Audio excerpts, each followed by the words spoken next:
Assalamualaikum dan salam sejahtera. Bertemu lagi dalam channel Cikgu Norsila #Cikgu Pulau.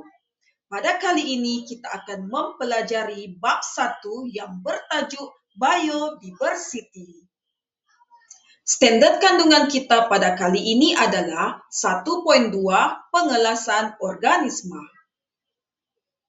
Manakala standard pembelajaran pada kali ini adalah 1.2.1 membezakan organisma dengan kekunci dikotomi berdasarkan ciri-ciri sepunya. Objektif pembelajaran kita pada kali ini adalah yang pertama, menerangkan maksud vertebrata. Yang kedua, menerangkan tentang ciri-ciri haiwan vertebrata. Ketiga, menerangkan maksud invertebrata. Dan yang terakhir, menerangkan tentang ciri-ciri haiwan invertebrata. Anak-anak murid sekalian, sekarang mari kita pelajari berkenaan dengan vertebrata. Anak-anak murid sekalian pasti tertanya-tanya bukan apakah itu vertebrata? Vertebrata adalah haiwan yang mempunyai tulang belakang. Sebagai contoh, ikan yang mana tulang belakang dia adalah seperti yang cikgu telah gariskan. Seterusnya, cikgu telah pun menggariskan berkenaan dengan tulang belakang untuk haiwan katak.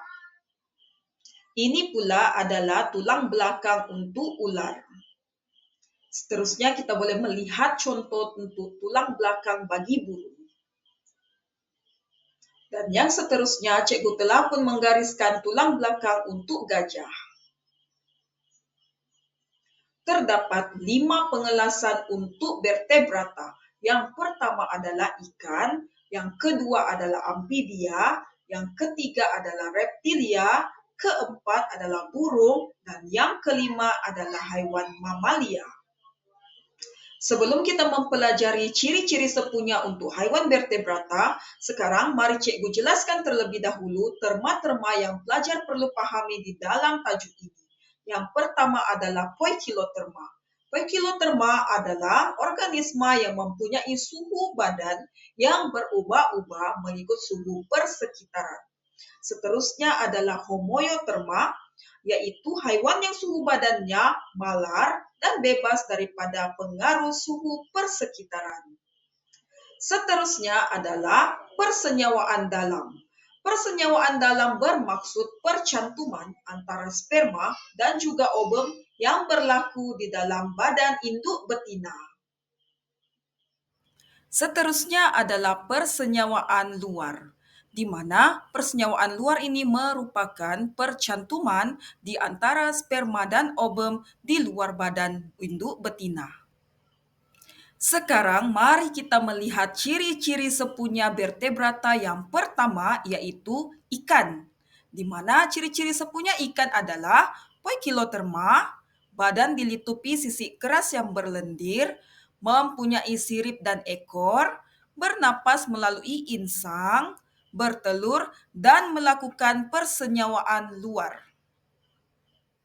Vertebrata yang kedua adalah amfibia, di mana ciri-ciri sepunya amfibia adalah poikiloterma, boleh hidup di darat dan di air, badan dilitupi kulit yang lembab, anak amfibia bernapas melalui insang, amfibia dewasa bernapas menggunakan peparuh dan kulit yang lembab, menghasilkan telur yang berlendir dan tidak bercangkerang, dan melakukan persenyawaan luar. Vertebrata yang ketiga adalah reptilia, di mana ciri-ciri sepunyanya adalah poikiloterma, menghasilkan telur yang bercangkerang, bernapas melalui peparuh, bersisik dan berkulit keras, dan melakukan persenyawaan dalam. Manakala vertebrata yang keempat pula adalah burung, di mana ciri-ciri sepunya untuk burung adalah homoioterma, badan dilitupi bulu pelepah untuk mengekalkan suhu badan, bernapas melalui peparuh, mempunyai sayap atau kepak yang membantu sesetengah burung untuk terbang, mempunyai sepasang kaki yang bersisi, melakukan persenyawaan dalam, dan menghasilkan telur yang bercangkerang keras. Dan vertebrata yang terakhir adalah mamalia, di mana ciri-ciri sepunya untuk mamalia adalah homoioterma, badan dilitupi bulu dan rambut, bernapas melalui peparu, melakukan persenyawaan dalam, serta melahirkan dan menyusukan anak. Selesai untuk vertebrata. Sekarang mari kita pelajari untuk invertebrata pula. Apakah yang dimaksudkan dengan invertebrata ini? Kalau vertebrata adalah haiwan yang bertulang belakang, tetapi bagaimana pula dengan invertebrata? Jom kita pelajari. Invertebrata adalah haiwan yang tidak mempunyai tulang belakang. Apakah contoh-contoh haiwan invertebrata?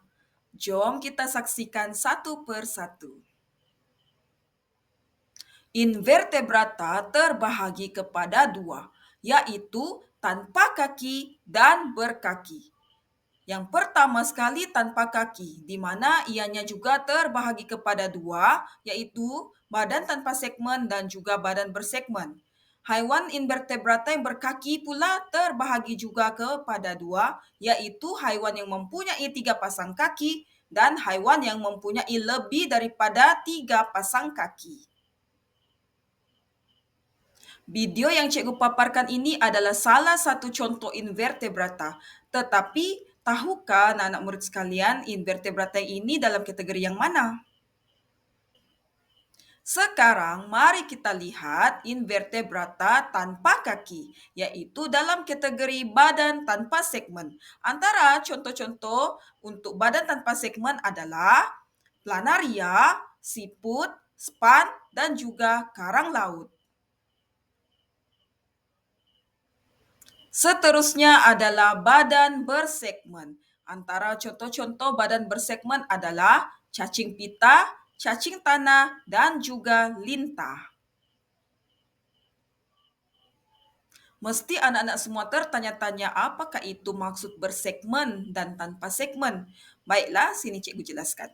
Badan bersegmen merupakan pembahagian badan haiwan kepada beberapa segmen, seperti contoh yang telah cikgu tunjukkan. Sekarang mari kita pelajari tentang invertebrata berkaki yang mempunyai 2 ciri, yaitu yang pertama mempunyai badan bersegmen dan yang kedua mempunyai kulit keras yaitu rangka luar. Kategori invertebrata berkaki yang pertama adalah 3 pasang kaki. Antara contoh haiwan 3 pasang kaki adalah semut, lipas, dan juga kupu-kupu. Seterusnya adalah kategori haiwan lebih daripada 3 pasang kaki. Antara contohnya adalah laba-laba, lipan, udang, dan juga kalajengking.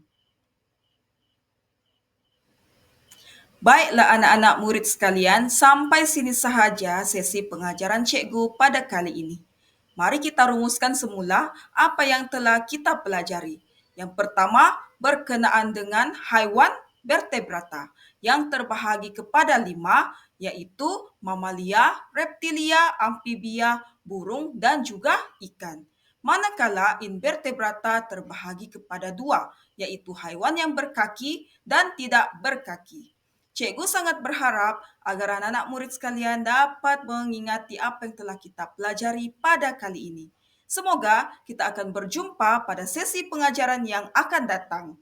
Jangan lupa untuk like, share, dan subscribe channel Cikgu Nursila #Cikgu Pulau. Itu sahaja daripada Cikgu. Assalamualaikum dan bye. Mari belajar sains bersama Cikgu.